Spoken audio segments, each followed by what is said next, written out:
Hey there, Internet friends. Welcome to another episode of That Nerdy Site Show, a weekly podcast where the team members from That Nerdy Site get together to talk about our lives and all of the nerdy things we love about them. I'm your host, Trevor Starkey, and joining me this week we have Cameron Abbott. How you doing, Cam? Hey, what's going on, nerds? Time to crack open a cold one. And we have Frank Pisani joining us. How you doing, Frank? Living the dream. Living the dream. Before we dive into the show, a little bit of housekeeping. If you like what you hear, please remember to like, subscribe, rate, review the podcast everywhere you can. And if you're feeling extra generous, you can always support us on Patreon at patreon.com/thatnerdysite. No new patrons to give a shout out to this week, but if you join our Patreon community, we give you a little bit of love here on the podcast. Let's just dive right on in. I think the big topic of the show I have with both of you guys on the show is Tony Hawk Pro Skater 1 and 2. Both of you have it now and have been playing it a little bit, so and you two, as evidence from the first season of that Ultimate Video Game List show, are certainly the Tony Hawk stans of the group, even though Cam is the one who vetoed Frank's pick in season 1 of that show.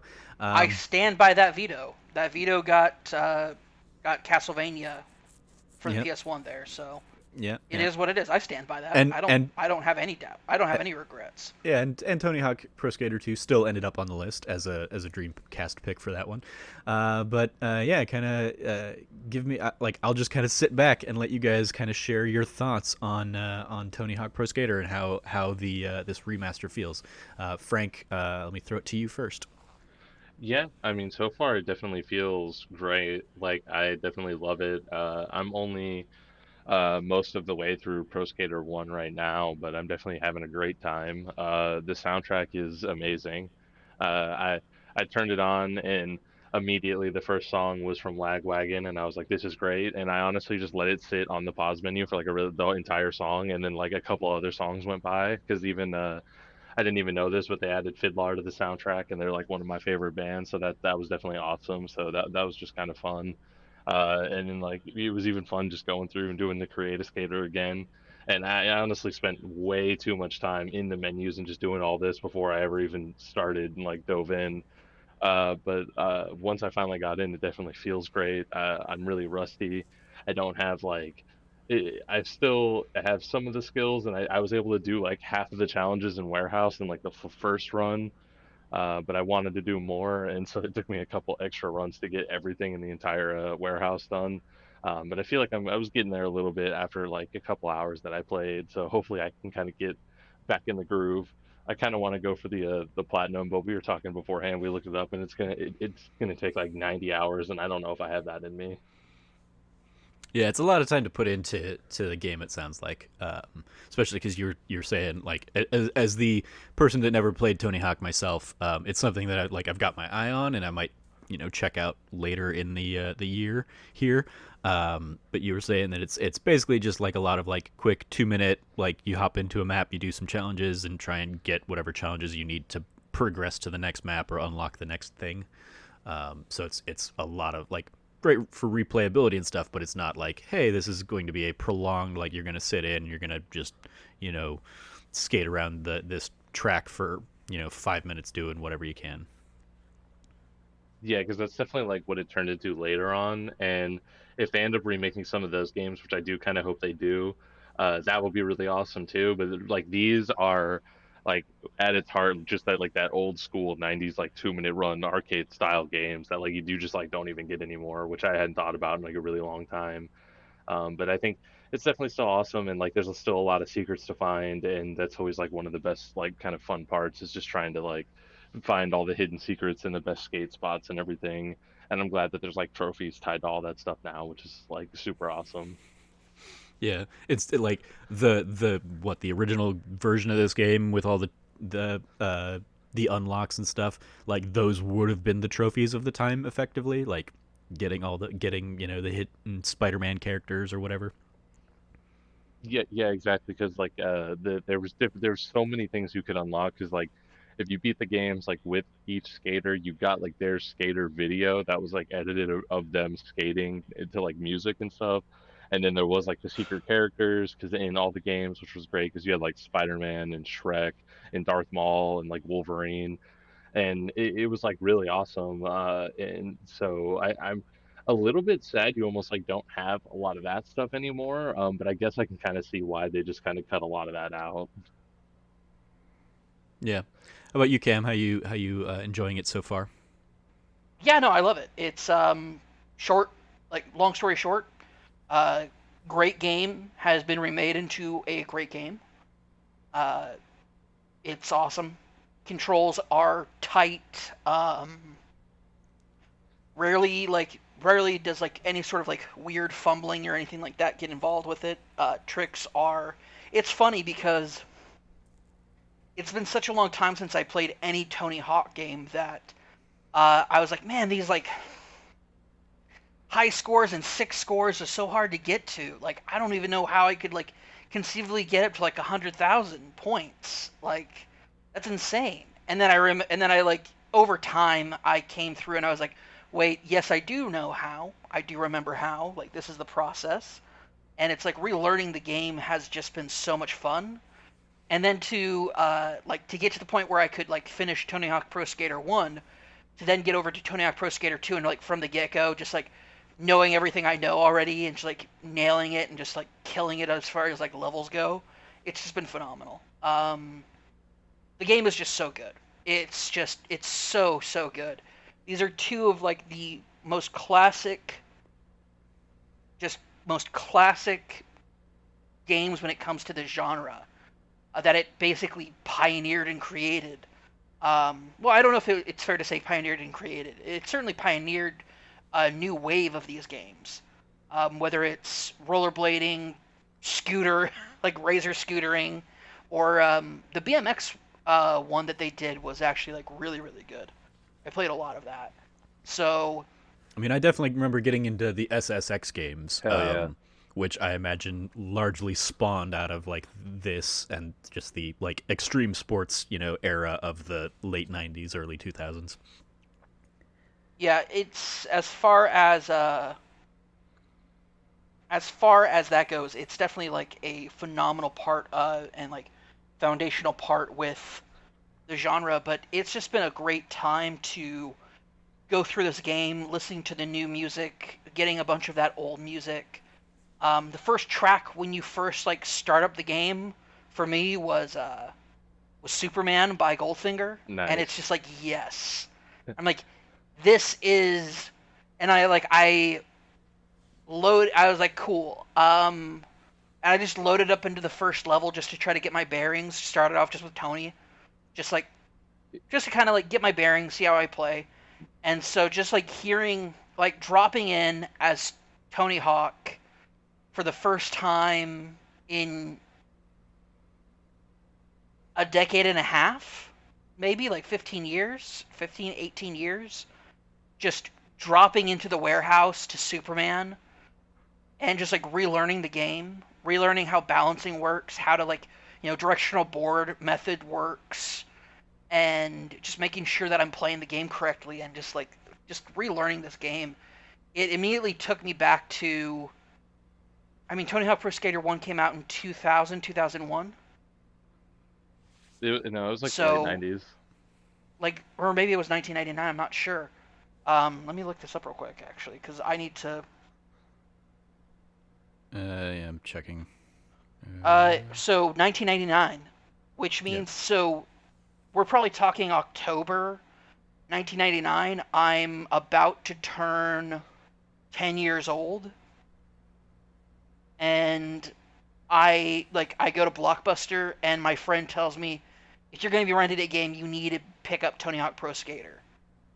And I knew like I had friends that used like had skateboards. Like skateboards had always just kind of like been a thing that had been around. Um, and I'd used them sometimes, but like I was used to like the old cheap like fat skateboards that you could never do anything with, like the cheap ones. And Tony Hawk Pro Skater came around, and like I rent it, and I take it home, and I just pop that thing on, and from the get go, like drop into warehouses, Tony Hawk, Superman playing, and it's like this is all of a sudden I'm 9 years old again playing this game, and it is just one of the most surreal experiences I've had in years. Um, the games are just so good. Like they're just so good. Like this, there are a couple secret tapes that I still need to try to find a way to get in Tony Hawk Pro Skater 1. Yeah. I'm talking about you, Downhill Jam, and Dude, I love and Downhill Jam. Downhill Jam is and has always been my nemesis. It, Like for my like because the entire propensity of it being just like that downhill slide means that it's egregious to have to go backwards at any yes. point. Yes, absolutely. And it's long enough, the downhill jam level is long enough in its stretch that there's no real way for you to get like a full two, like you, it was a struggle to try to get 2 full runs out of that 2-minute time limit that you have. It is like the secret tape is one of the most egregious, disgusting locations to put something that requires just stupid amounts of like stats or like specific combo abilities to try to get over, and it's still borderline a nightmare to get to. Yeah, because it's just high up So in the air, right? it's Like, just, or no, is it's it just like high on up the in the air of this grinding wire? platform. Yeah. Yeah, it's on this platform on a grinding wire that you have to like circle the entire area that it's in around. That has like a bunch of gaps and stuff, and it's stupid. It's stupid. I have max ollie, max jump, max vert, max lift, whatever on my custom skater, and I can't get across that first gap, and I hate it. I YouTube videos about it, and they're like, you just got to be good and like nail the gap, and it's like, I hate you, I hate this, but I love it. This game is so good. So like, there's a challenge to that. Like even though it's like it's just awesome. The game is just so good, and I love it, man. It's not only it's taking me back, but there's like new music that they put on these soundtracks that are just super good. Um, like really, really good music on the like from new bands, new artists. Um, like I don't normally like the only time I think I skip a song is if like just the song in the moment, like if I'm in like Marseille or I'm in like Chicago or Portland in a competition and like a like super chill song comes on, like I'll skip that. Or if it's just like it's like if the song's not hype, I'll skip it because I need that hype music to like keep me focused and going for the competition. Um, man, the soundtrack just is awesome, top tier. Just not even top tier, god tier soundtrack, man. It's so good. Were they able to get back? Because I haven't been keeping up with this. Were they able to bring back everything from the original games, and then add new stuff, or are there any like notable omissions? The only thing I would say is a notable omission is Christ Air is no longer a like a special. That's the one thing I would say is We're I'm pretty talking sure. about the songs, not the moves, right? Oh, I think the songs all came back. There's like, I believe there's like 2 or 3 that are missing, but they're not really any of the ones that like I think many people care about because I can't even think of what they are off the top of my head. But I think they are missing like a very small amount off the original. But then they added in like way more. I think that the soundtrack's like double the size now. Cool. Yeah, that was Yeah, because I remember that being yeah. like obviously one of the big things about the game is its soundtrack and how Oh, you know, lauded it is and all that stuff. you know what? I have to apologize. I just googled it to make sure. Christ Air is still a move, but I forgot that it was restricted to Rune Glifberg because it's his custom move. Okay. The Christ there is a move where, if I remember correctly, where you go off like a ramp and he kind of does like the T pose kind of like thing with the Yeah, skateboard on his back. yeah, he does a T pose, not on his back. It's in one hand. Yes. Oh, yes, you're correct. I'm sorry. Yep. Gotcha. It's like I'm so used to doing the Christ Air because no joke, I was 100% like an OG Rune Glifberg stan back in the day, back in the late 90s. Rune Glifberg is from Denmark. He is, in my opinion, like there's no doubting it. Tony Hawk is the most prolific and best skater of all time. Between the longevity of his career, what he's done for the sport, like anything regarding Tony Hawk, and the fact that he's just a really awesome, cool guy. Like shoddy marriage history, sure, but like he's Tony Hawk. Like that, like the only thing I could say is like he's been married like 5 times, but like that's the only like quote unquote negative thing I could say about him. Uh, he's awesome. I love Tony Hawk, but Rune Glifberg's always been my dude. Um, he's just always been the best, man. I I love Rune Glifberg. correct me if I'm wrong, but I heard that they've basically like the character models are updated to reflect that these skaters are all older now as well. Yeah, they are. Seeing Rune Glifberg as like an older dude is hilarious.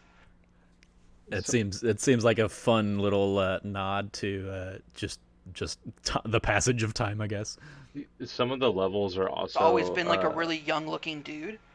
Um, but you know, he's such an awesome guy. I love Rune Glifberg. I actually think if I'm no, I think he still skates like professionally still. I'm gonna check that actually. I'm curious now. I'm like, does he still skate? I think he still skates. Yeah. Uh, You were saying, Frank, while uh, he looks that up. like some of the skaters have been updated, like you had said, but then there's also some of the levels have also been updated, like I guess as if they were being made like right now. Like so an example is like one of the levels in Pro Skater 1 is the mall. And Hmm. in the original, yes. it's just a totally normal, like functioning mall. But in this one, it's like a decrepit, like Walking Dead style, like abandoned mall. And I think there's a couple other levels that have been updated too. But I thought that was really School. funny. I had heard that it had been updated to be kind of like decrepit, but when I was surprised when I saw it because I was like, "Whoa, this is like Walking Dead level abandoned." I had no idea. Like, Oh yeah. No, mall I would say is the biggest example of that, but I'd also say that warehouse also like warehouse has like it's funny because like in the original there's a water puddle in a spot. Now it looks like that water puddle has just like become stagnant for like years. Like nobody ever came by to clean up that water puddle. And so it's just like running water, so like the ground's like eroded around it. Like it's really cool aesthetic stuff that they've done to change up the place, Hmm. or to change up a couple of the levels. The school is not like decrepit, but the school looks like a school that is underfunded and hasn't seen any kind of update in years, type yeah, thing. I was trying to figure out like how to put how the school has been updated because it definitely looks like that. But I think you're exactly right. Like it looks like the same school that just it hasn't been touched since they made the first game. So like now the paint's like bleached and shit. Yeah, the mural stuff that's all around is super bleached out. Another thing that they did is they changed it. In the original, in order to get inside the gym, you'd have to take the rooftop entrance to get inside. And if you weren't careful, the doors would open for you when you went out, so there was no way of like just like hitting it and going backwards. Now you can actually walk through the front, like you can ride through the front. You don't have to like go to the rooftop access to get inside the gym, which I thought is a really good idea because it lets you get earlier access to the gym for some really cool trick opportunities. Um, yeah, it's just awesome stuff.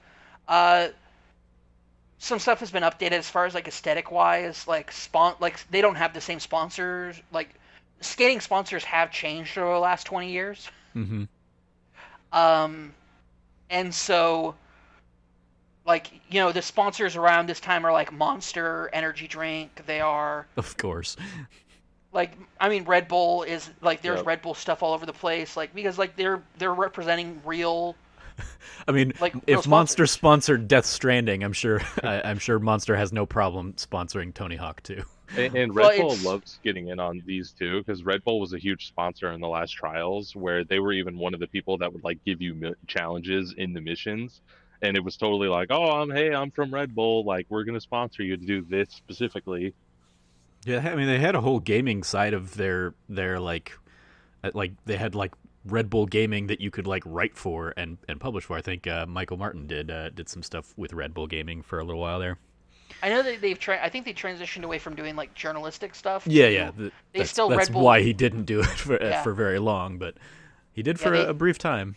there are now like it's like some top streamers are sponsored by I mean Ninja's famously sponsored by Red Bull. um pretty sure like Monster has some sponsorships out there too. Red Bull's kind of dominated the streaming scene though. Uh, so yeah, no, Yeah, so it's not surprising Red Bull and Monster Energy Drink and other like common sponsors for even regular sporting. It's not surprising to see them as sponsors in the game. hmm Also, shout out to Flip Skateboards that is still around. Yep. Um, they are like I love like I my dream when I was used to skate was always to like be able to buy a flip skateboard. Um, Now, why did I feel that way? Was is the premier skater who skated for Flip Rune Glifberg? Yes. that's So probably all it was right there. Yeah. yeah, that's all I needed. But also, flip skateboards are just like people who use flip skateboards are like Bob Burnquist, like some really top tier skaters. Um, Holy shit! going through some stuff right now, and I'm realizing that some people that I used to like really look up to in the skating scene are dead, and that like bums me the hell out. Yeah, time affects us all. Yeah. I mean, it's yeah, like these were older dudes. A lot of them were older dudes anyway, like OG skaters, like Peralta era skaters. So I this is like this kind of conversation has like reawoken my childhood. Yeah, that's when Logan and I did an episode of That News You Care About a couple weeks ago that was focused on just like early gaming memories and stuff, and there were things we talked about that I had not thought of in 20 years that came up during that episode. So I totally understand the like flash from the past kind of floodgates that we can open with this kind of stuff. One of the news stories I saw that came up ahead of launch of the game was that the mute has been renamed Yes. the Weddle Grab in honor of the guy who wasn't mute that came up with it. He was just quiet because he was deaf, in fact. So I thought that was a cool little like update to the game. And Well, I've just been seeing like a ton of like Tony Hawk out there still doing like crazy stunts and stuff, or crazy tricks and like going down giant ramps and half pipes and stuff at whatever. Because yeah, he's got to be what, like pushing 50 at this point. he's past 50. Yeah, Did you guys see the No. glass of milk thing? Yeah. yeah. I saw the glass of milk doing that. I saw Oh, also wanted to. Yeah, sorry. Go ahead. him. I saw him like doing a training. Well, I saw him doing a training A for Patton Oswalt's kid or something recently, teaching her how to skateboard. But then also like some giant like ramp jump thing. Saw him like really trying to like push this. I don't know. Looked like an 8-year-old girl or something to do it, and they videoed her doing it, and like her. It's like 2 minute. It's a 2-minute video, and like the first minute and a half is just like them really trying to like amp her up and like get her hyped to do it and get her to like overcome the fear of staring down that 50-foot ramp kind of thing, and then she goes and does it, and they get that footage of her doing it, and she nails it, and then they'd get her doing like kind of the reverse angle for like her third jump or something like that, and just it was really cool, like good for Tony Hawk and out there still championing the sport that he clearly loves so dearly, and doing it for like the next generation still. So For real, it's not even just that. Like, thank you for bringing it up by saying that, Trevor. But it gives me a segue over to talk about. A prominent skater in this game is Leo Baker. For people who don't know, Leo Baker is the not the first, but definitely the most notable trans professional skateboarder. Leo, he's awesome, but by bringing in a new like he's not only done that, it's like he's constantly like bringing like teaching kids or giving these like really cool moments, but he also decided to take time with Tony Hawk Pro Skater 1 and 2 and help the team find skaters who are younger, who are prominent skaters now. And it's literally like the cast of skaters. So in original Tony Hawk Pro Skater 1, something they did that was, I think, at the time I didn't appreciate, but now I do, is they had a black skater in it. they've like clearly expanded that. I mean, it's important to note that like skater culture has been, uh, it's crazy how wild and what's the right word I'm looking for? I'm sure there's been problematic people in skating. I have no doubt about that. Just because that's just a facet of human existence at this point is acknowledging that. But skating has kind of always been at the forefront of if you don't hurt people by doing it, you're cool. So when I think about like what we have going on here, Leo Baker, who is an out trans skater who is just insanely popular. They're awesome. But you also have like Kareem Campbell is a very famous black skater, but like the people who started skateboarding was done by people who were kids who couldn't surf, and so they skated instead. They attached wheels to some longboards and just started skating, and like just spending days where there were no waves doing tricks. And so I love the idea of like how like thinking of a skateboard versus a surfboard, and thinking like I look at a skateboard and I would be like, that is a very tiny surfboard, or looking at a surfboard and thinking that is a giant skateboard. So like even longboards seem like they would be very tiny compared to like what I envision in my head as a surfboard. yeah, So no, for sure, like no doubt about that. Um, there's a movie called The Lords of Dogtown that's about the three guys who kind of started the skating movement. And but like skating culture has always kind of been. I mean, face some facts here. When you skate, when you do any sort of street skating, you're defacing public property. Like there has been and will continue to always be an adversarial relationship between law enforcement and skating culture, because skating culture embraced things like tagging and like social justice and just like tons of stuff like that like to see. I mean, I remember, yeah, Yeah. every concrete surface outside of the theater department at ASU, because like there were some really like nice ramps and angles with some of the like the architecture around there, and every one of them had those like metal nubs to basically prevent anybody doing grinds off the, Yeah, on them and all that kind of stuff. I had to break it to you. That doesn't stop them. I mean, They're like still gonna do like it. I understand that, but also like I mean it drastically prevents it because uh when they are placed every foot and a half on a thing, on a surface, people aren't going to be jumping and grinding down a, like they're not going to jump up there for the like fraction of a second they're on there before they have to hop off again. Yeah, I apologize. Not trans, non-binary. They're a non-binary skater. My apologies to anybody out there.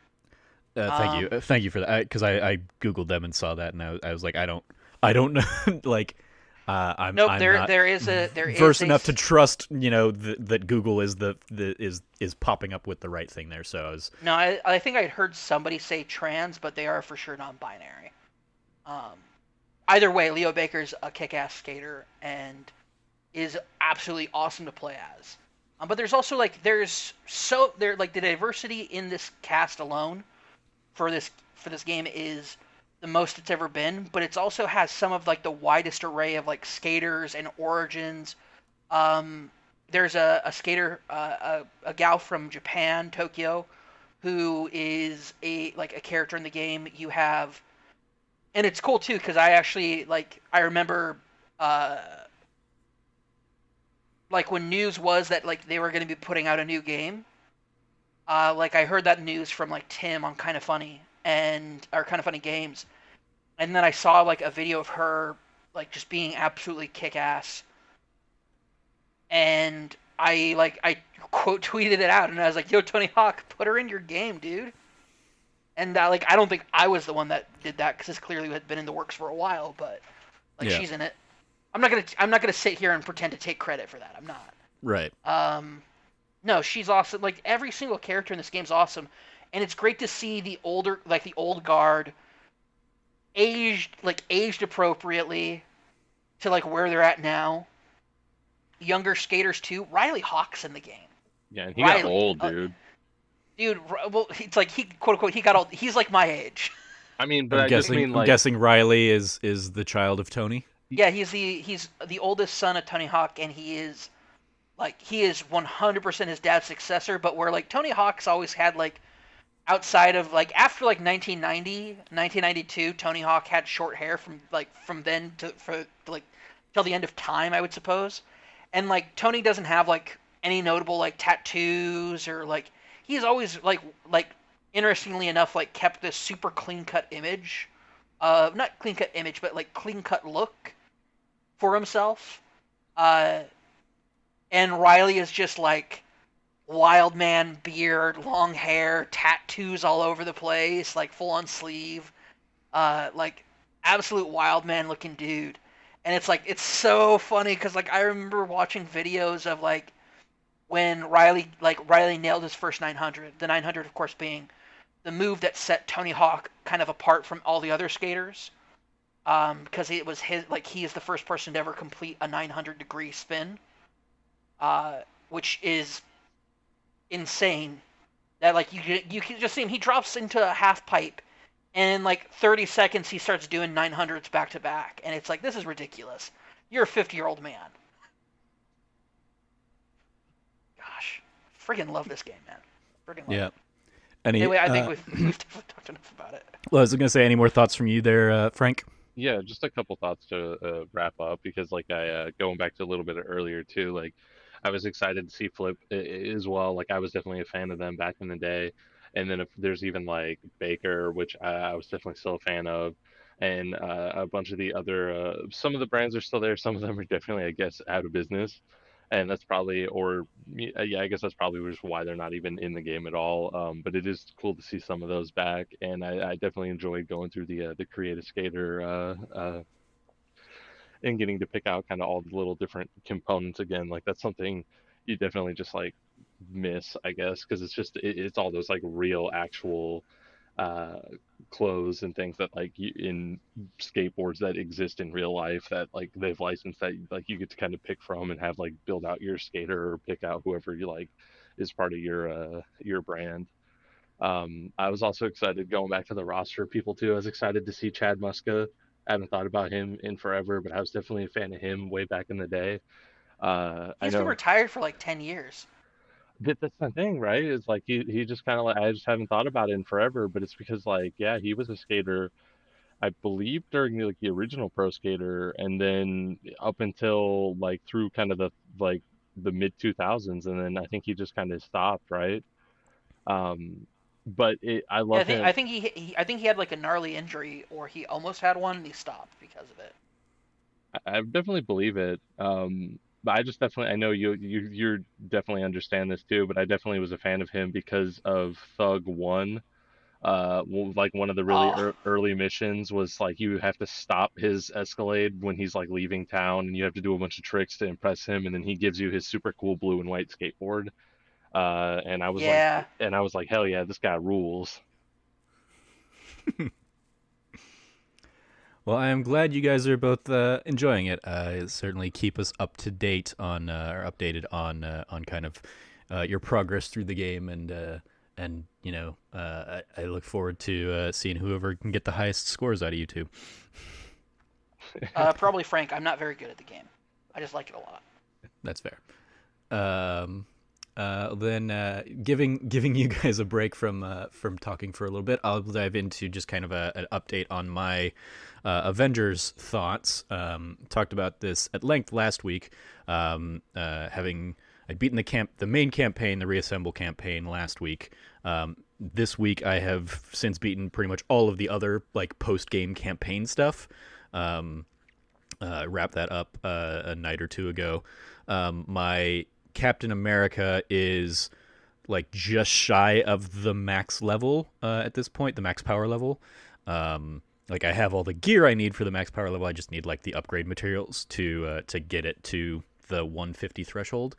And then like all of my other characters are pretty much up there in the triple digits power levels. I think my Iron Man is probably like the next highest because I've just been going through and basically like I get off work and I hop in and cycle through each of those characters and do kind of their daily challenges. Each like that's what I've been doing each night this last week. I think almost all of them, if not all of them, are about halfway through their like challenge card. They're basically their battle pass stuff at this point. So yeah, it's I don't know. I tweeted this out earlier. I don't know if it's like just the end game is a little bit more unstable, but like this weekend alone, the game has crashed 5 or 6 times on me, which has been Jeez. frustrating. And like each time I go in and like report it if I can. There was one time it just like completely froze up and like it just stayed on whatever like screen it was in. And I was like usually it'll be like it'll freeze up and then it'll blue screen and go and error out and you can report the issue or whatever. And it just never did anything. So I was like, all right, well, just like hit the PlayStation home button and like close out of the game and then load it back up. And so it's like there are definitely still significant issues that are like hindering this game, but when I'm not dealing with them, it's still largely fun. I'm enjoying kind of just getting more and more comfortable with my different like play styles for each of the characters. Like I love running around as Cap and just kind of like flinging his shield at 4 enemies, and then like there's a ricochet move where basically if you like you can lock on to targets and it'll like bounce across each of those targets, and when it comes back to you, if you time it right, you can basically kick it and it'll like go back and do another round at the enemies out there. So you can basically just like keep I mean you can't keep doing it, you only get it that first time, but then you can lock on again and throw it out there. And so I can like just take out a whole squad of baddies ranged without them ever getting close. So it's that I feel like a badass when I do that. I love flying around as Black Widow because her one of her weapons is she can basically like grapple hook onto enemies and basically like shoot at them. And if you can like do that with a whole bunch of drones in the air, you can basically just like bounce from drone to drone, just kicking and destroying each of them, and have some good combos there. So yeah, I'm having a fun time with all of them. Hulk probably is still probably like my least favorite of the bunch, just because he's big and bulky, and for some of the areas where it's like you need a little bit more precision platforming, he's not great at that. He's very much like he's gonna fly through the air in a direction, and you can't stop it. You can't really like aim him very well. So that ends up being a little irksome at times. But yeah, ultimately I'm just having a good time with it, still enjoying it. Haven't had a chance to hop in with Logan yet. I think he's still working through the campaign. But when he does, I will be sure to report back any kind of like impressions of the multiplayer side of things. But like playing it single player, good fun time. I get a little annoyed when I'm downed and my AI just like completely ignores me and just like goes on about fighting whoever they're fighting and doesn't come revive me, because it gives you, it's basically like it'll be like a 45-second countdown or something like that, and there's no way to like call for help or anything like that. You just kind of sit there and watch the time tick away, and at some point I'll usually get to like 20 seconds and be like, all right, they're clearly making no moves to actually come and save me, so it's going to be quicker if I just like reload checkpoint now, instead of like wait the extra 20 seconds and then have to reload the checkpoint. So that's like the AI is not as all there as I would want, and they also do a lot of like kill steals, which is annoying when you're trying to do like a challenge that's like finish off 5 guys with this kind of combo, and you get them like weak enough to where that combo will kill them, and then Hulk comes in from like the other side of the screen and just smashes them, and it's like, damn it, Hulk, I was trying to do that. Arr. So like the AI, a little annoying, but they, for the most part, they do what I need them to do, basically, which is take out or whittle down the health on other enemies while I'm focusing on the 1 or 2 baddies I'm trying to take out at any given moment. So yeah, Avengers.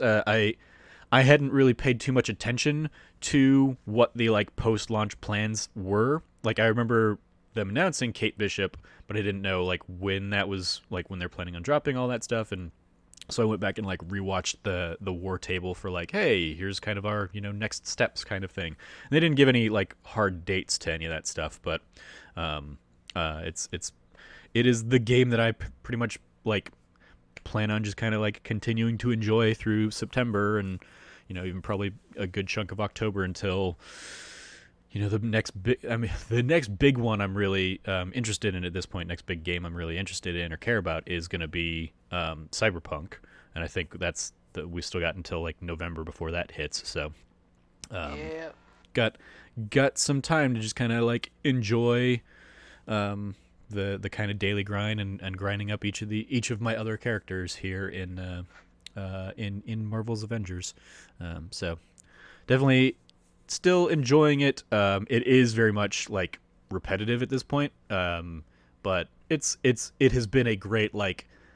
I don't have to pay too much attention to what's going on in the game, so I can watch a show or something while I'm playing the game. I can kind of do that multitasking. It's a great podcast kind of game at this point. Once you get outside of the main campaign, because once you get outside the main campaign, it's just the same.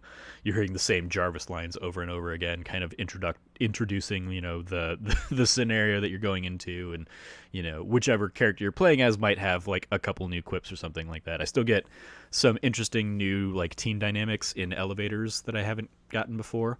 With like Tony and Kamala will have some banter back and forth that I haven't heard, and I'm like, oh, that was fun. But yeah, Marvel's Avengers still good when it's not crashing and crapping out on me. But I would say like that means it's fun and good 95% of the time. So it's a pretty good ratio right there. And it continues to be the biggest selling point for me for like next gen, because I very much look forward to not having to deal with the longer load times of the game anymore. So with that, I will throw it back over to you, Cam, to tell us about some updated thoughts on Spellbreak. Yeah, so last time I talked, I had played through kind of like the tutorial for it. Since then, I have spent a absolute boatload of time in Spellbreak. They launched their solo mode earlier this week, and I have put in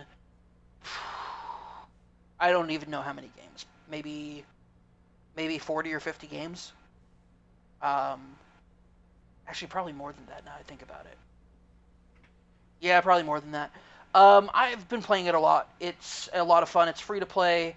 Um, it's cool because there is the way that the spells work in Spellbreak is you choose a primary class that you're going to have when you start things off. And when I say start things off, I mean at the beginning of every match, you choose who you like, kind of which starting gauntlet you want to have, and that starting gauntlet can be one of all the elements they have are poison, which is focused primarily on damage over time. At later levels, it has a slow effect. You can launch it as like a wave of a stream wave of poison, or you can launch it as a giant cloud of gas. It's there. So poison works that way. Fire is you throw a fireball, or you put up like a wall of fire that just like lasts, and it's great for obscuring vision, like launching it on people. So when they're like running towards a direction, you like plant it down on them vertically, and so they're just like running through fire before they know it. And then they catch on fire, and there does damage over time. Earth is really strong, especially in the early game, because you start off with I think it's a 20 point shield, where every time you use your basic like ground pound to create a shockwave going forward attack, you actually gain like 5 or 10 armor back to your base 20. And so you have like all this extra armor from it. You also can launch like a giant boulder. ice is kind of where it's at for a lot of like top tier players because ice is kind of like the sniper one. The longer you hold your trigger on it, the more focused and the more zoomed in it gets. And then you can kind of like lay down like a field of ice as well. There's that. Wind is you can launch a tornado, or rather you set down a tornado, or you launch just like these blades of wind that are almost like SMG level of just like spamming out. Lightning exists. Lightning, you can call down like just like a lightning bolt to hit somebody, which does just like an epic ton of damage. And then you can also just like fire a stream of lightning at somebody. So it's just a chain light, like a chain light, not chain gun. Like a like just a constant wave gun. There we go. Like a wave gun of lightning, just like constantly emitting lightning at a person. There's that. There's also wind, poison, earth, fire, ice. I'm trying to think if there's anything I missed here. Because there's 6 of them. Earth, wind, fire, ice. Oh, lightning. Yep. Okay, cool. I covered all 6. So there's all 6 of those. And you start off with one of those gauntlets. After you drop, you can pick up a second gauntlet to be your secondary. What's interesting is that you'll find like better secondary gauntlets over a course of time because it goes from the typical like gray for standard, green for uncommon, blue for rare, purple for epic, gold for legendary type color system for equipment. And so your secondary one, like you could pick up like at the beginning of a match, you could pick up a legendary or an epic level secondary gauntlet. But as you level up over the course of a match, which is you get levels up as the ring closes in. So the longer you're in a match, the more you'll level up. And so it's not based off of kills, it's based off of the progress of the match. And your primary gauntlet tells you what kind of benefits you're going to get every time you level up. So, for example, I mainly specialize as what's called a toxologist. That's a poison person. And when I level up for the first time, when I launch a cloud of gas, if I run into it, first off, you become immune to your poison gas clouds. And when I run into my gas cloud, I actually turn invisible for about 5 seconds. So it's great for escaping. People assume that if you're in a pinch, you launch a cloud of gas in front of you at the person, they dodge it thinking that they're gonna you're trying to get them, but instead you charge in after it, you turn invisible and you can make your escape that way. The passive benefit of armor is really the earth one. Other ones, if ice is your primary, when you launch your basic ice attack, it actually creates a stream of ice on the ground that when you are on it, you actually skate forward so you move faster.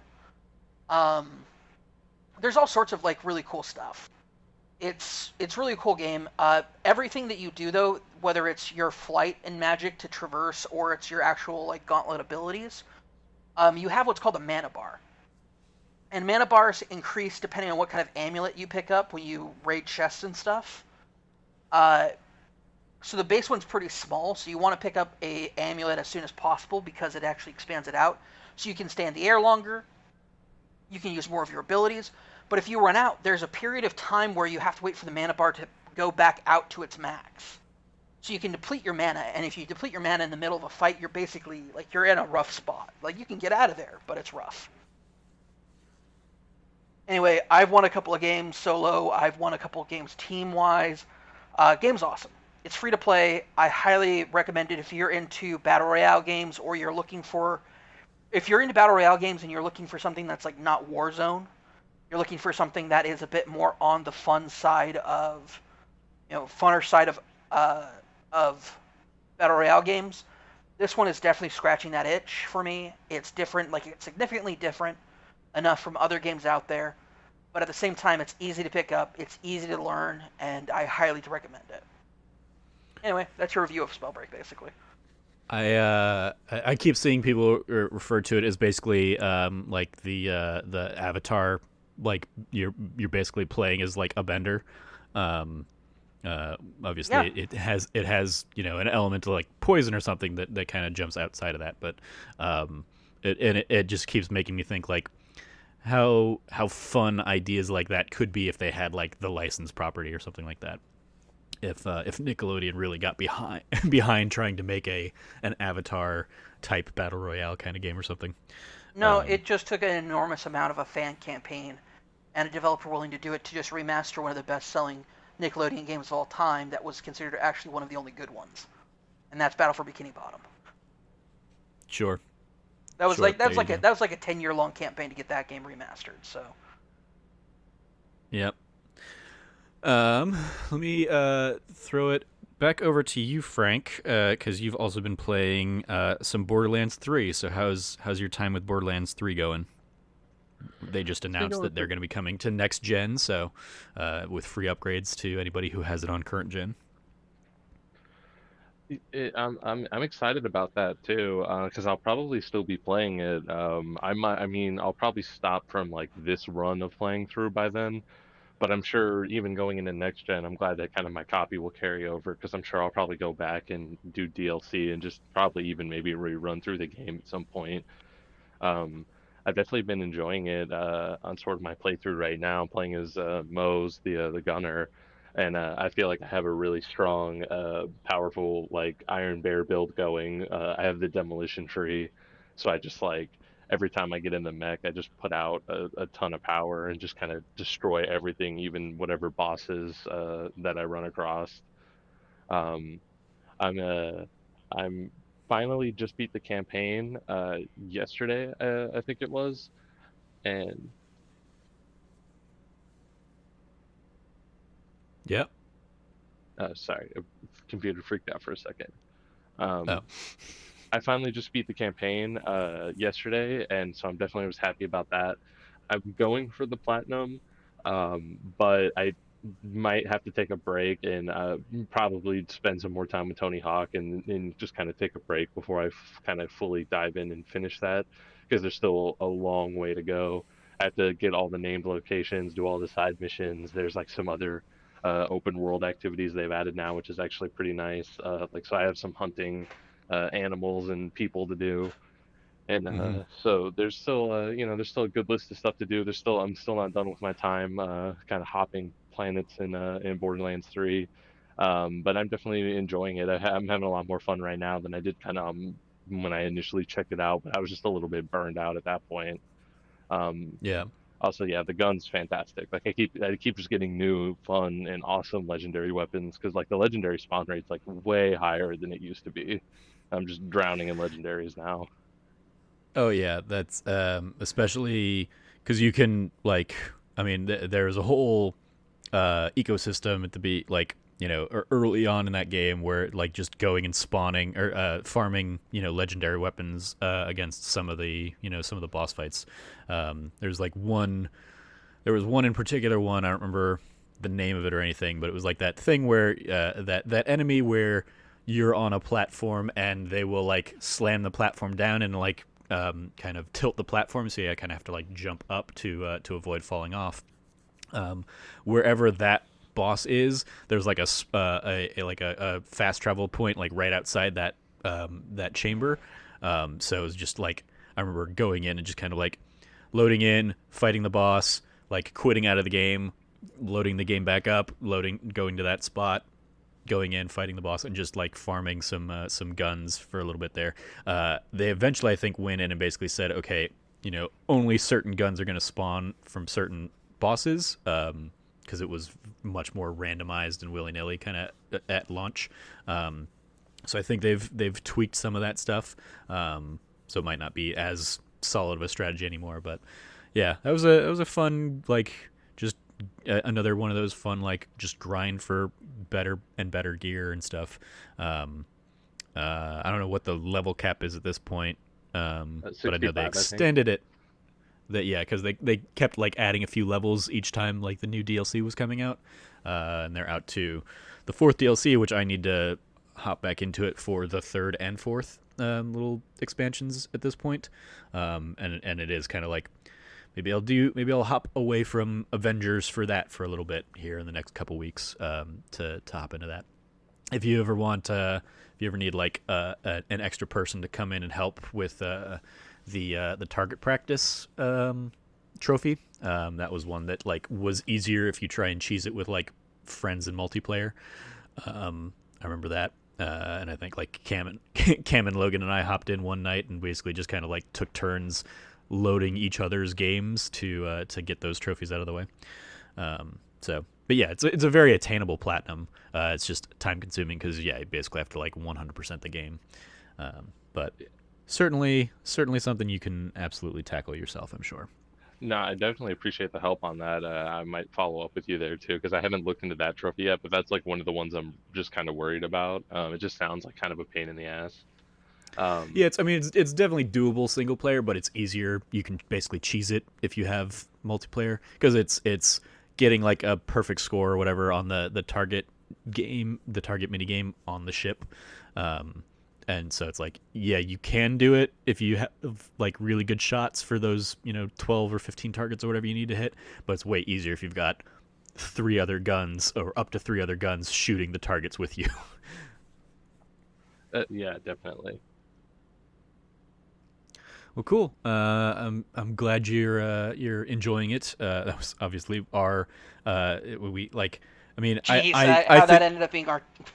I think of it as facetiously a little bit that it was our game of the year last year. Given that it wasn't any of our favorite game of the year last year, but it was, it just ranked highly enough on all of our kind of lists that it ended up through the scoring we did. It topped it, and it was also the only game that was on all 4 of our lists that put together kind of our game of the year stuff last year. Once again, I think we talked about a couple weeks ago, like it's going to be a wild ride to think of game of the year this year, I'm sure, for all of us. So, but we will dive into that in a few months' time. Let me know if and when you want to hop in some Borderlands 3 there. I can certainly load it back up. I think I usually run with Zane as kind of my main character on that one at this point. But I had all the other characters going for a little while. I think Zane was my main character, but I think I also had like another character that I was running basically specifically with Logan. I don't remember which one. But yeah, I played pretty much each of them for a good little chunk there. Going to dive in. We'll close on you, Cam, for some Overwatch League updates. But before that, I want to hop in with kind of an update on. I mentioned maybe a month or so back. I was kind of rewatching Doctor Who, and I've also been watching Harley Quinn on both of those on HBO Max. I have finished both of those series this week, at least up to what has been released. Doctor Who, I had fallen off of Doctor Who during the Peter Capaldi era. Basically, going back and rewatching, I was like, oh, I got further in Capaldi's stuff than I thought I had, because I basically, when Clara, when that companion left the show, that was pretty much my last episodes of the show. I think I watched like the first episode with Bill Potts, but didn't. That was just when I fell off the show. So going through and watching the Bill season was a fun, different dynamic for Bill and the Doctor. But I really, really like the Jodie Whittaker stuff. The last couple seasons with the female Doctor and her trio of companions and Graham, Ryan, and Yaz might be my favorite of the modern era companions. I just really think interesting. Yeah, okay. Yeah. I really like kind of. I guess I like the dynamic of all 4 of them together, but like Graham in particular is just like a fascinating guy for me because he is such a different flavor than all of the other companions that like this era of Doctor Who has had, because he's basically a granddad kind of like, and all of the companions in the modern era have been like young 20-somethings kind of going around with the Doctor and stuff. So like it's just such a different feeling, and like he brings his own life experience to a lot of the adventures they go on, while also still being just kind of like fun. And he certainly goes with the flow, but he's also the everyman that would be like, we could also not do this today, right? Let's like we all the sirens are going and he's saying like maybe we go the other way. I appreciate kind of just his energy and the fact that he's spoilers for the first episode of the Jodie Whittaker Doctor, I guess, but like the fact that his partner basically dies in that first episode, and him going off on these adventures is clearly him putting off grieving that loss, along with Ryan and Yaz. Like it's I just like, yeah, I really like, I found myself surprised by how much I really liked all of her episodes.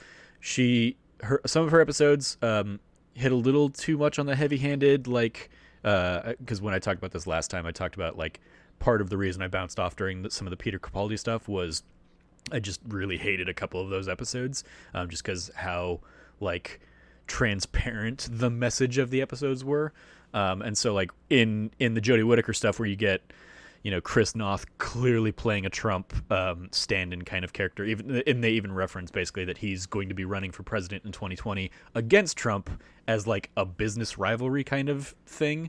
I was like, all right. So this is Bloomberg? I mean, effectively, it was like a Bloomberg-esque kind of character. I mean, the guy was another hotel magnate, so not quite Bloomberg, but very much like this guy's rich and he's clearly going to be running for office in 2020, because this would have been like 2018, I think, when those episodes aired, and so I was like, all right, this is a very like clearly we see what they're doing, and there are a couple like very clear like eco like focused episodes that again talk about like, hey, yeah, humanity in our time is completely fucking things up, and this is why the Earth is going to be completely destroyed in such and such time or whatever. It's like, yeah, I wish that the leaders of the world that could actually do things about this were watching too, Doctor Who, but they're not, and so I don't know. You're kind of preaching to the choir, but especially like, I mean, one of the first things that jumped out was at the end of the first episode of the Jodie Whittaker stuff. They basically did like the tease for like, hey, here's what the next season's going to look like, and a lot of times they'll tease like, here's the next episode, and for that one it was like, here's what's coming to Doctor Who this season, and it wasn't like plot points or anything like that. It was just like all of the guest stars throughout the episodes, and it was such a beautifully diverse cast of characters, different races, ethnicities, like everything kind of across the board there, and so few of the stories have been like white male centric kind of stuff, and I just really love it's the kind of thing that I'm sure is pissing off the anti SJW kind of like crowd, but I don't fucking care because it's really great.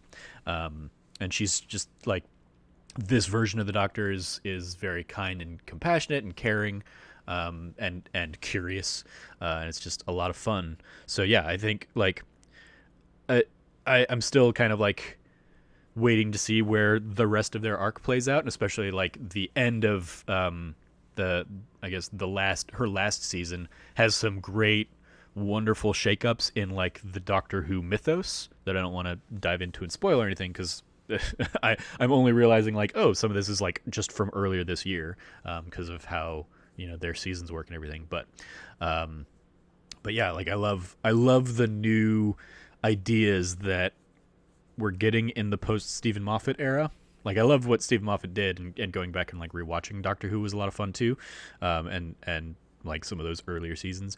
But yeah, I'm really enjoying just a lot of the new stuff, and so yeah, that batch of companions is probably shooting up there to the top of my list, and I'm really just enjoying this iteration of the Doctor as kind of a difference compared to the past iterations that we've had so far. And then on the Harley Quinn side of things, I finished that out after kind of taking some time off to focus on the Doctor Who. I finished the last few episodes of season 2 of Harley Quinn, and that's just another really great show that like just nails everything it's setting out to do. So much great humor. They even call attention to it in one of the like the final episodes of the season. They kind of do like a recap, and they're like, like look at how we balance humor and pathos and emotional moments. Aren't we great? Get like, and then they do like a an awards campaign kind of meta plug. But Harley's great. Just yeah, lots of fun TV there on HBO Max. So if you have it, definitely check it out if you have not already. Have either of you guys watched the Harley Quinn show? No, because it's on HBO Max and I don't have it. That's I, fair. I have not watched it, but I do have HBO Max, and I am also a huge fan of the service. I think there's a lot of great content there. I feel like they're the streaming service that they have the content I at least like want to watch. It's definitely yeah. It's especially when they added Doctor Who and the DC Universe stuff. Like that's I went through and was like, oh, let me make a list of the things I want to watch on there, and so those two are now checked off. The next one on my HBO Max watch list is Steven Universe, because I've just heard so many good things about that. So maybe I'll start kind of chipping away at that at some point.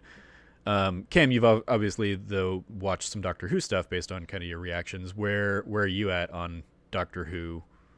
Are you caught up? Or... No. I'm very far behind. Okay. I had barely started Peter Capaldi stuff. Okay. I kept up with up through like Clara's farewell, and a little bit into the. I mean, Clara's farewell, as I found out, happened like Peter Capaldi had 3 seasons basically, and she was there for the first 2. So Yeah. so it was basically 2 seasons of her with Capaldi, and then the Bill Potts season. Bill Potts so- is the last episode I remember seeing, and oh well, this is why. It's because I stopped watching pretty early on in the Capaldi era, but then what piqued my interest is much later in the Bill Potts era. It was they brought the guy who played Walder Frey in Game of Thrones to come play the first Doctor. Yeah, that was a good little Christmas special there where Yeah. that was basically that's I think Peter Capaldi's farewell episode It in is. quotes, because it was basically the New Year's special or something that year. Yeah, the Christmas special is usually the last episode that a Doctor will do. I think the only exception to that was David Tennant, but that's because there was the special he did was a non-holiday. It might have actually been a holiday special. I'm not. Yeah, no, his ended up being I believe that was the Christmas special that year, because It was. he did like 3 or 4 regular seasons, and then they basically did a year where it was just specials, like holiday specials. Yeah. So there was like a New Year's special, like an Easter special, and then like a Thanksgiving and Christmas. I think were the 4 that year. And so yeah, his wasn't send off Christmas. ended up being the 4th of those specials, which I think Yeah. fell either Christmas or New Year. Like it may have been like part 1 was Christmas and part 2 was New Year's. Yeah. No, his was like less holiday themed and far more. Oh yeah. His wraps up.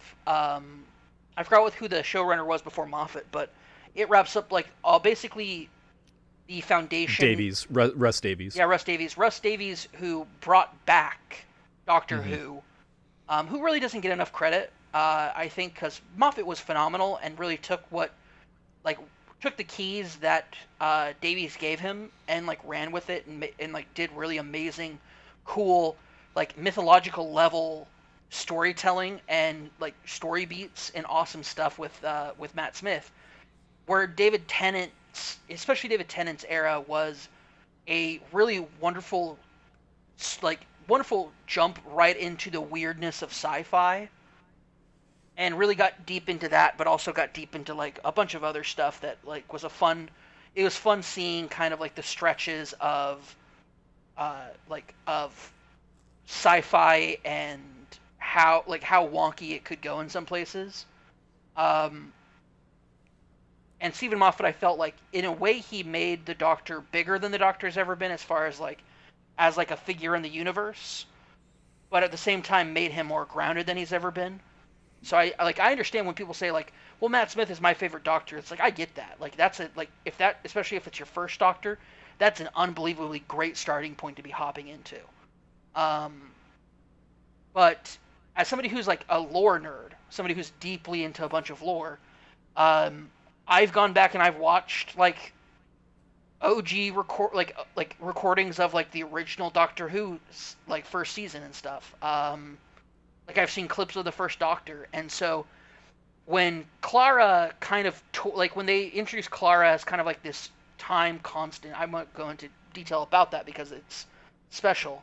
Also, it's been years, so it doesn't really qualify as spoilers, I guess. But anyway, like I love the mythology of the Doctor, and like what the Doctor means to the universe that he's in.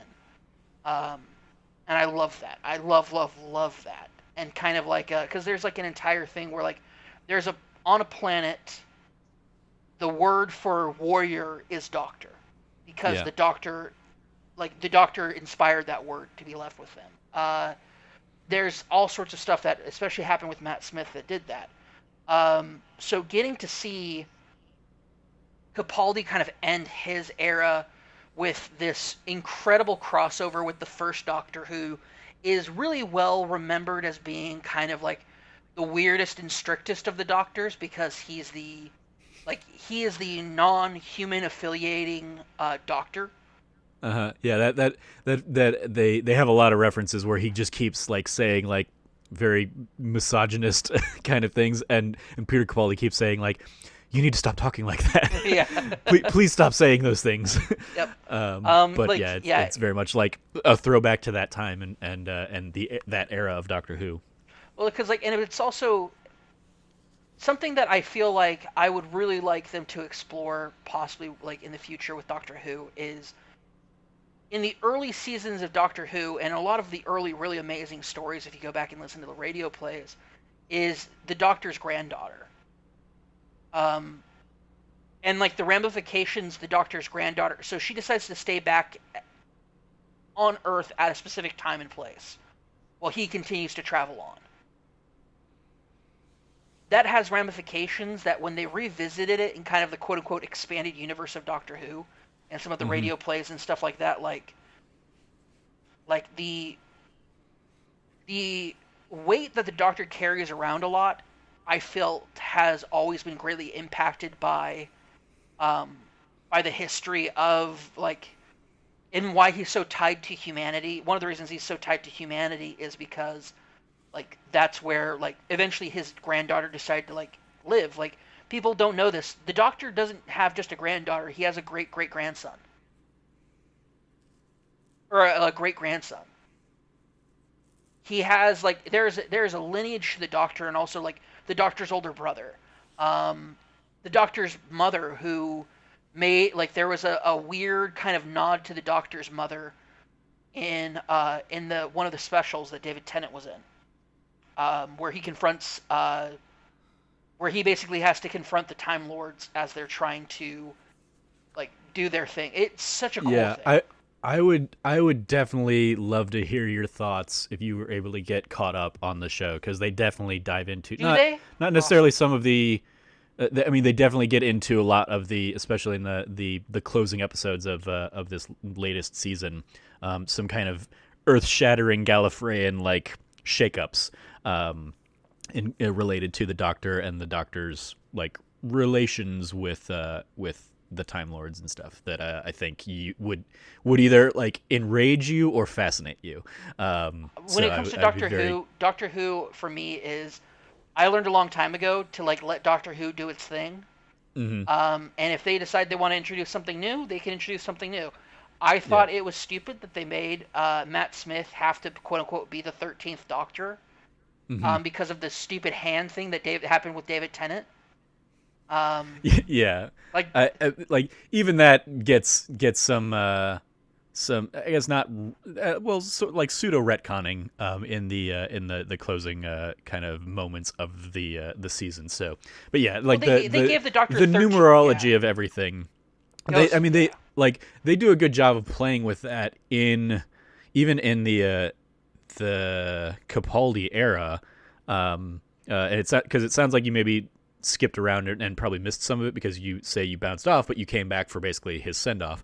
In the Capaldi era, there's like a whole River Song episode where he sees her and she's clearly looking for the Doctor, but No, she refuses I to watched like. that episode. I Okay, did. That so yeah, that like she yeah. has that whole thing where she's like, there are rules. He has like he can't like how can he have your face? I know all of the faces of the Doctor, and like it's I even love that it is kind of dismissed off of a like there was a thing that happened is basically like the line verbatim, and she's like there's always a thing that happens, and Yeah. that's how like he so like I but they Well, in the Matt they Smith Christmas further special, they literally give him an X amount of lives, like an unknown number of lives that they give him to just keep yeah. respawning forever. And And that, like they were gonna have to do that eventually yeah, but because The fact of that Moffat did it as a send off is such a great thing. Um, yeah. because it's unlimited storytelling going forward. And that's again like Addressed here. there are further lore things there that kind of explore the rule of 12 or whatever it is in Gallifrey that I think um, uh, you would find fascinating. I won't dive into it too deeply, but yeah, Here's the thing. the last few episodes of the Jodie Whittaker stuff, especially, I think are very fun in how they kind of shake up. I mean, the whole latest season starts with the latest incarnation of the Master coming out and saying like everything you know is a lie. Cool. And I'm down. I'm in. Yeah, It's the Master, so you can't even really trust the Master. very true. Yeah, This is what's awesome about Doctor Who is that Doctor Who, it's one of those. It's weird because normally I'm like there are rules to your universe. If you break the rules all the time, they mean nothing. Rules have to mean something. And Doctor Who is to me like it's the weird like anomaly. It's the exception to the rule. Rules mean nothing in Doctor Who, but they also mean everything. yeah, And it's a wild show. It's such a like the reason why it's lasted this long, the reason why the revival worked, the reason why it's like it's gone forward and will continue to go forward and be like a beloved touchstone for like both as like for a time being it was in the mainstream and now it's gone back to kind of its more sci-fi eclectic roots, but the fact that it like the Doctor is it's such a wonderful concept and Doctor Who is just such a wonderful show. I've loved this show for such a long time. I got into it when it was on G4 because I saw just a random episode about it was what's his name? He was the eighth Doctor. He's the one that came back to do the revival. Um, he's Eccleston. yeah, Eccleston. Eccleston was the ninth Doctor. Thank you. You're right. Eighth Yeah. Doctor had a two-part movie that when they were trying Yeah. to like they were trying to do an They earlier were trying to revival. bring it back once, yeah, and Yeah. that was, and I think that was even like they were trying to do it basically. America was trying to take Yes. over, right? Well, no. So Paul McGann, it was going to be the Paul McGann Doctor. the Paul McGann Doctor, which by the way, his coming back for the online special, the War Doctor, is a phenomenal piece. That if anybody who's never seen it, go watch it because him finally getting his like official canonization into the Doctor Who lore outside of like this one-off like two-part movie that was produced. It was produced by BBC and Fox, but it didn't do well either in England or in America to get picked back up. So it was this just enormously like an enormously failed pilot that a lot of people are just like, well, it doesn't really count, I guess, or like maybe it counts towards the numbers, but it doesn't really count. Like, no, him getting to I mean, he's been doing a ton of stuff on the radio plays, on the big radio big plays. Finnish. He did. Yeah, like he was the Doctor during those dark years for a lot of people. Yeah. Because he was still doing stuff there before Eccleston and Davies brought him back. For the old school fans who'd been trying to keep the Doctor alive, like as whether it's in books, in comics, in radio plays, and anything, like he really was the voice of the Doctor for a long time. And all of the Doctors really have been during those dark years when it wasn't on TV. The actors who had portrayed the Doctors would come in to do these radio plays. Like there's an entire enormous library of Doctor Who stories that are just kind of like random one-offs about every single Doctor you can imagine. And Yeah, they even we I think we talked about this a few weeks ago. They even got Eccleston is coming back and doing some. Now, which, yeah. like was unheard of because he seemed so against coming back and ever doing anything with the role again. Eccleston has, when he walked away from being the Doctor, he can like, Eccleston's a very like serious actor, which is funny because he's such like even as a Doctor he's so fun. he's a lot of people's least favorite of the modern Doctors, and that's fine. He's still phenomenal.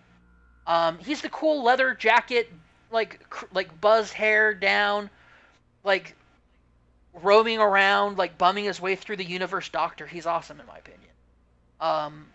Like he's not a. It's interesting because like he's possibly considered the quote unquote least stylish Doctor because he wears a lot of casual clothing. Yeah. But and of course like prior to him, the Eighth Doctor wore like almost borderline Victorian era clothing, and then David Tennant was like just smart dressing all the time, glasses, the tight suits.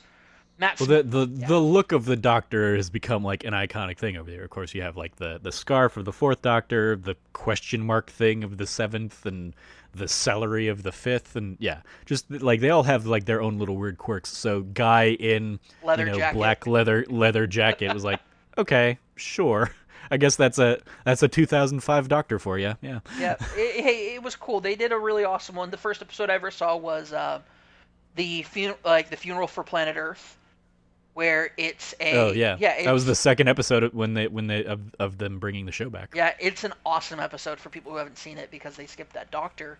It's essentially Rose and the Doctor at Earth's funeral, and you hear the last Earthling, who is this woman who's like this like been stretched out as a piece of skin. She's like 1,000+ years old. She is ancient, and she talks about the tundra of Texas and it's like, yeah, no, like the Earth, even without global warming as bad as it is and continued will be, like Earth will go through a geological change before the sun eventually consumes it. Which is what the story is about. The story is like literally tens of thousands of years in the future, where essentially it's just like the sun is about to go supernova or go red dwarf to consume the Earth. Mm-hmm. And it's Fun fact: Cassandra being the character you're talking about there, the stretched out last Earthling.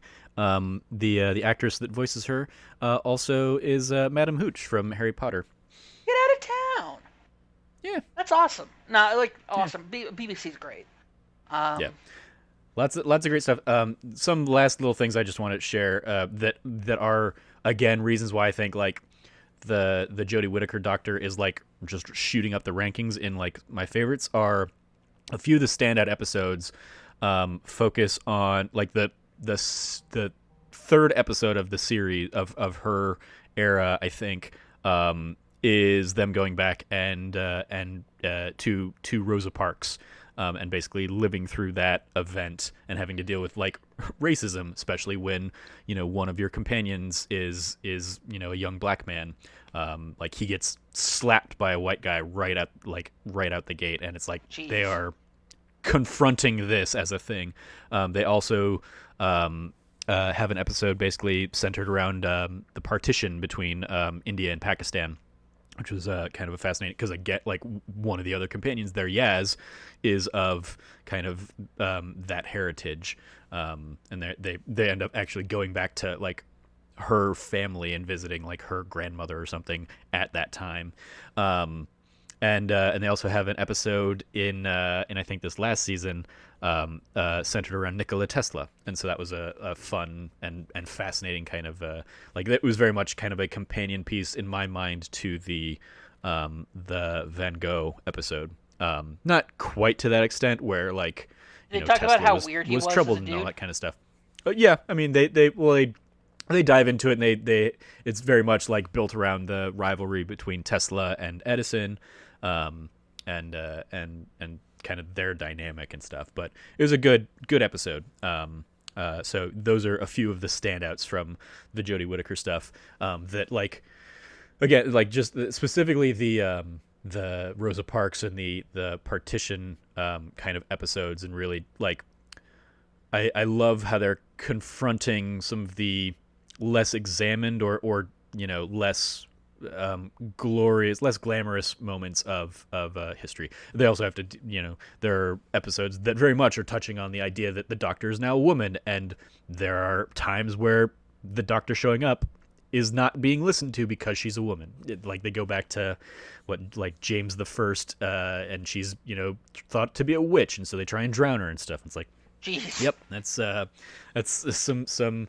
So I love that because they now have this whole new dynamic that they can explore. That they're exploring kind of a much wider set of stories in Doctor Who, and it was really it's been a lot of fun getting back into. So that it became heartbreaking when I finished the last episode that I didn't realize was the last episode at the time, and basically like wrapped it up one night, and then went back to like okay, let me dive into the next episode the next day or something like that, and seeing that I didn't have any more episodes to dive into, and seeing that basically all that is announced currently is a Dalek-centric special that's probably going to be basically the Christmas or New Year's special this year. So I got like a few months to wait before I even have another episode that I can go back and watch, let alone like another season of episodes of them kind of... I'm going to say something really unpopular here real quick.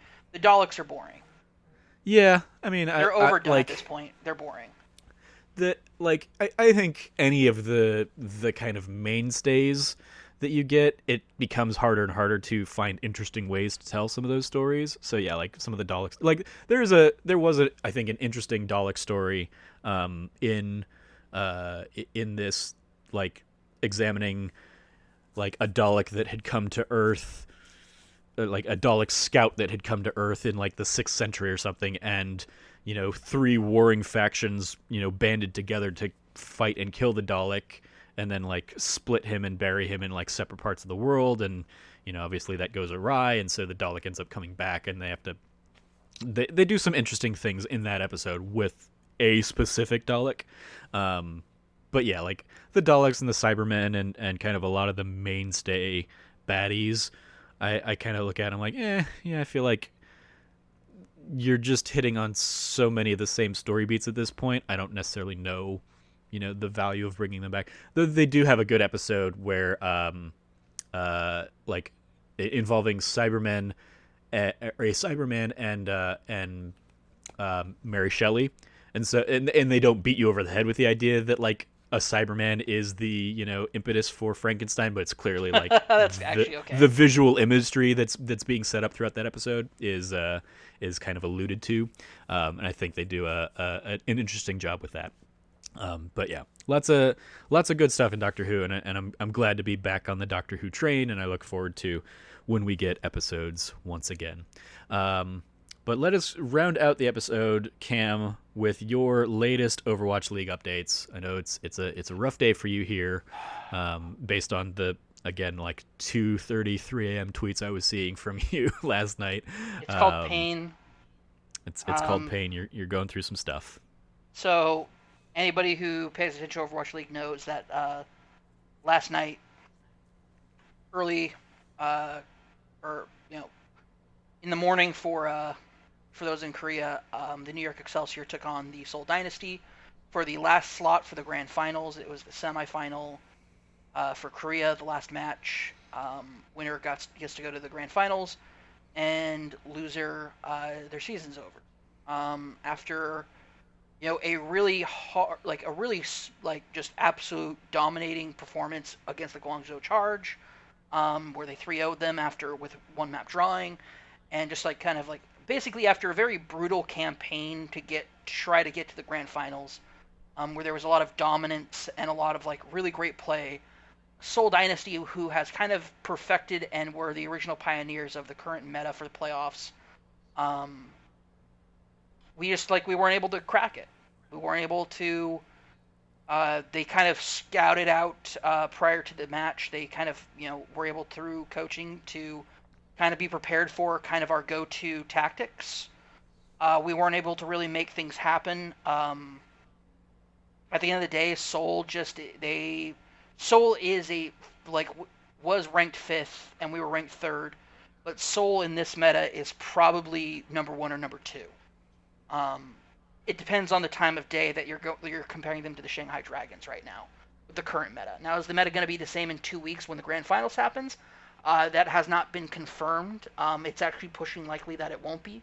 So we'll see probably a different meta in the grand finals. But reason why we have a 2 week, it's actually 2+ weeks, because teams are it's going to be in person on the same LAN, so there will be like as little lag as possible. And it's because the top two teams in North America are going to be going to Korea for the grand finals, and that means they have to quarantine for 2 weeks before they can, you know, play with people. So we're gonna have some time. It's gonna be like it's gonna be a hard off season. For a roster that hasn't really had a lot of the same changes that a lot of other teams have had, it's this one is probably going to be a difficult off season because we're probably going to say goodbye or see some trades and releases for some really amazing players who it's just the off season shuffle. It'll happen. Contracts are up this year for a large part of the team. For a team that has had barely any changes for the last 3 seasons, outside of like people like retiring or just like being released and not going and not playing anymore. With very few trades, I would say there's only really been one significant trade, which was Arc to the Washington Justice at the beginning of Season 2. Outside of that, it hasn't really been a lot of changes, and we had some really great pickups. I think if we had a Hoxel earlier in the season, I think we would have been better by the time the grand finals are about to start. Him coming in so much later in the season, definitely there was a learning curve to bringing him onto the team, but I think he's an excellent addition. I hope he resigns. I really hope that there's a lot of the same going into next season, but at the same time, it's important to note that for 3 seasons, consistently the best team and most like reliable team to like put your bets on is the New York Excelsior. They took a massive risk leaving a very easy competitive scene in their quadrant of North America to go to one of the most competitive scenes in the APAC region, where they grounded out and fought and lost and won, and it was there was a lot of like great growth this season. It's just it's tough, man. And not only that, but I was rooting for Arc is on the Washington Justice. I was rooting for him earlier today when they lost to the Philadelphia Fusion, and so for just to kind of round things out, getting ready for the grand finals, the 2 teams representing the Asian Pacific region will be Shanghai Dragons, who is arguably the best team in the world. Period. Like I think they are probably a foot above everybody else at the very least. They're so good, and for a team that this is also a franchise that has the worst loss record of any franchise team in sports history.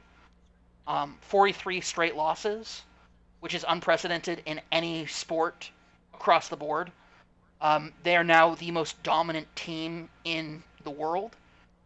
They are the team to beat for the grand finals. And then Seoul Dynasty is trying to live up. Seoul is probably one of the bougiest teams. They have some of like the most expensive contracts that have ever been. Like they have lacked in performance what they have been promising in hype for a very long time.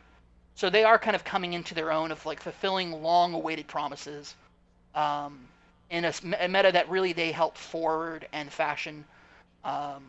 We'll see what happens with that. But for the North America, they're being represented by San Francisco Shock, and the Philadelphia Fusion. The 2 undisputably in this statement that they are the 2 best teams in North America. They will clash with the best teams in Asian Pacific region in about 2.5 weeks. About 2 weeks and some days, I guess, to be the grand finals, and we will see who will be the Overwatch League world champion. Not world champion, sorry. Season 3 grand finals champion.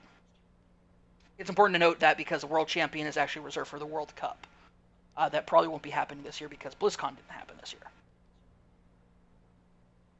Anyway, COVID-19 really sucked, man, for Overwatch League fans.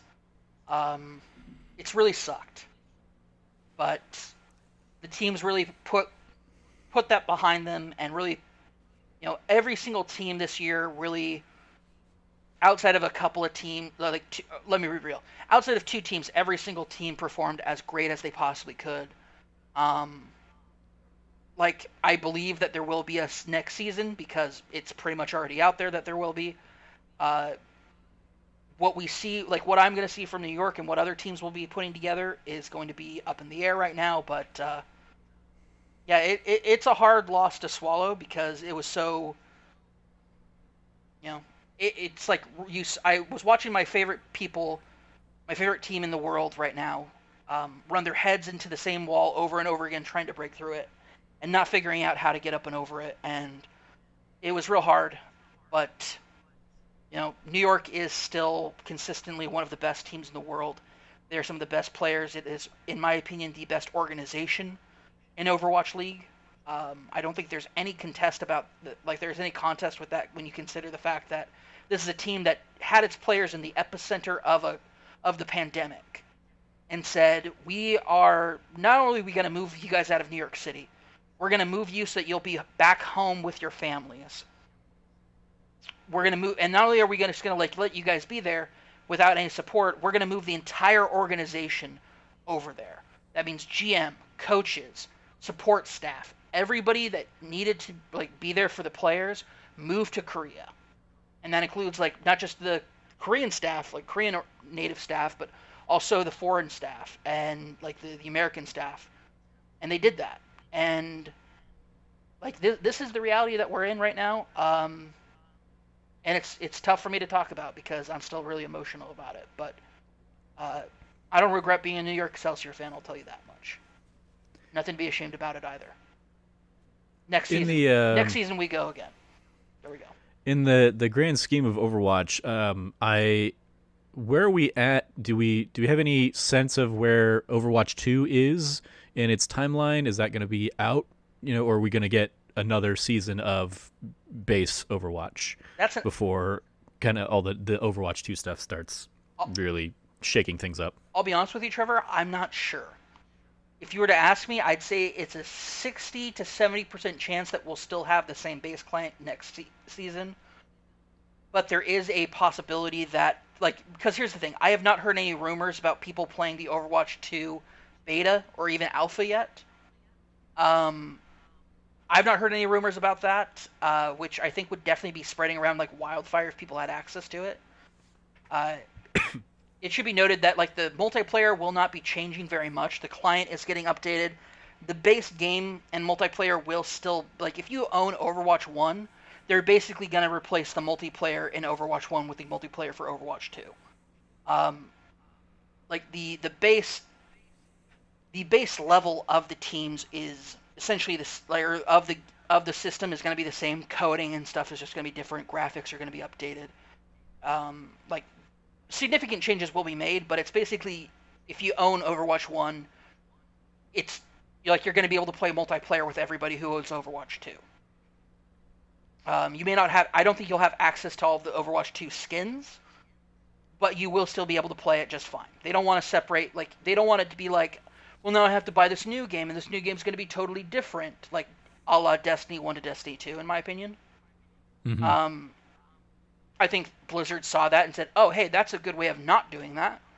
So let's keep the game basically as it is, but we just, change up a lot of stuff internally and behind the scenes to make it a new game, but at the same time, not really change anything that is, as far as the...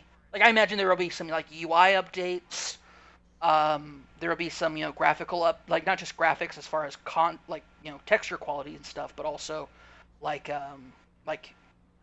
the HUD, I'm assuming the HUD will change up for some of the characters.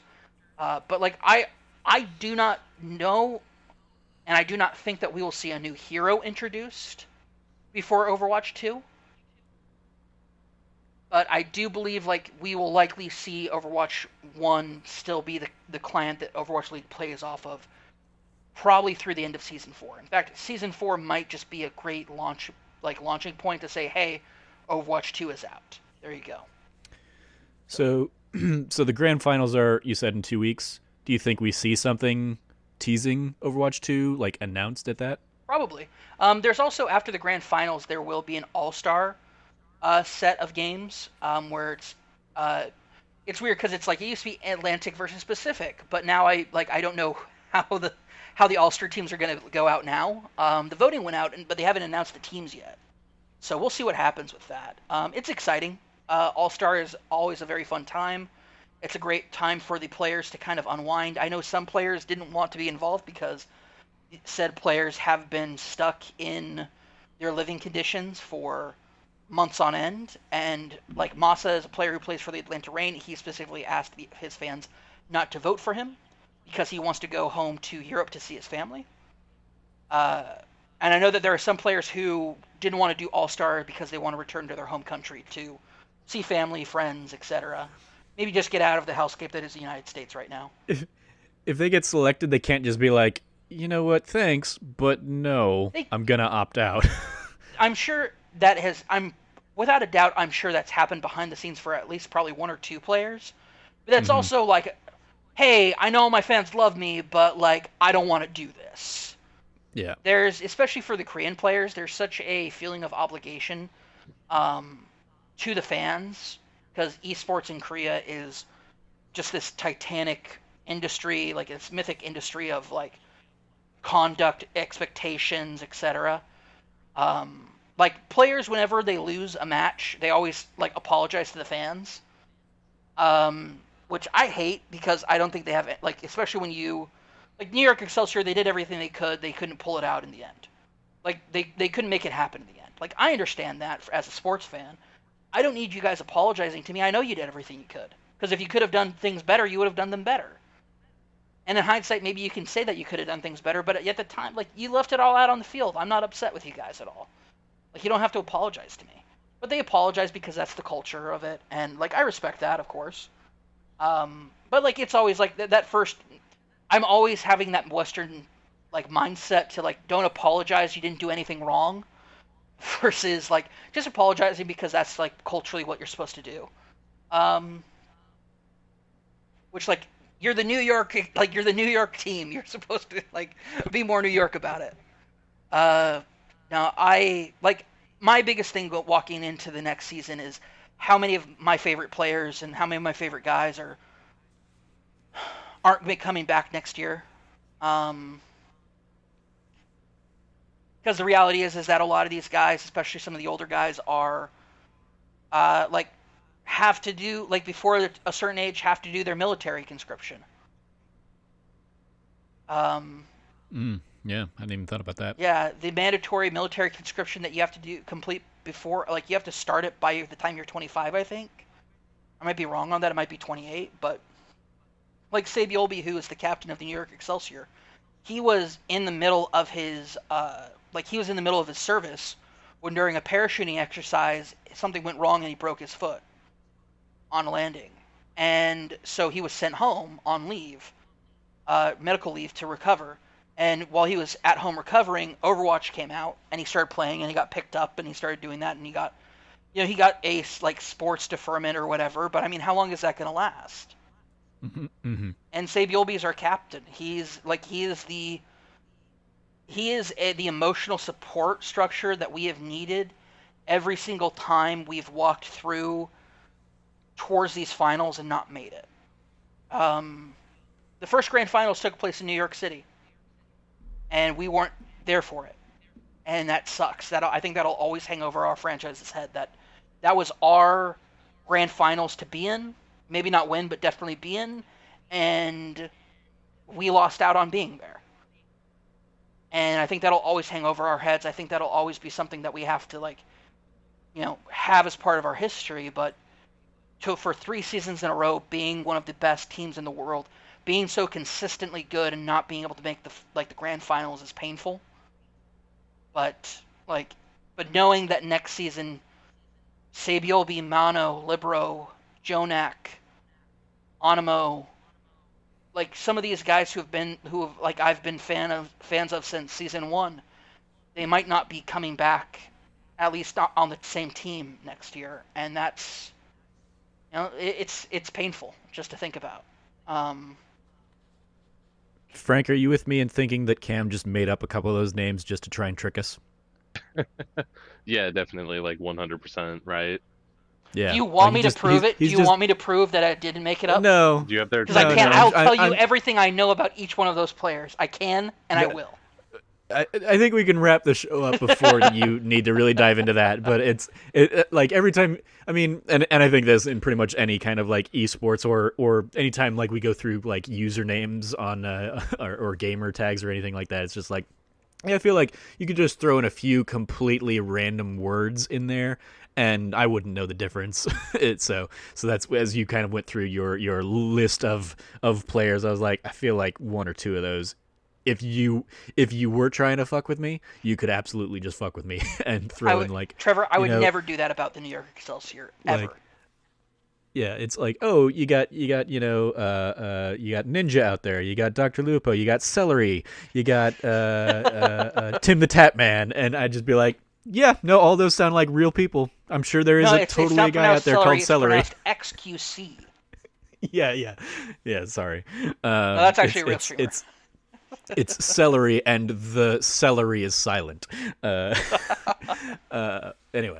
I think unless you have any final thoughts there on Overwatch, I think we can wrap up this week's episode. There, Cam. Any last little moments to share? I will. Just one last thing to say.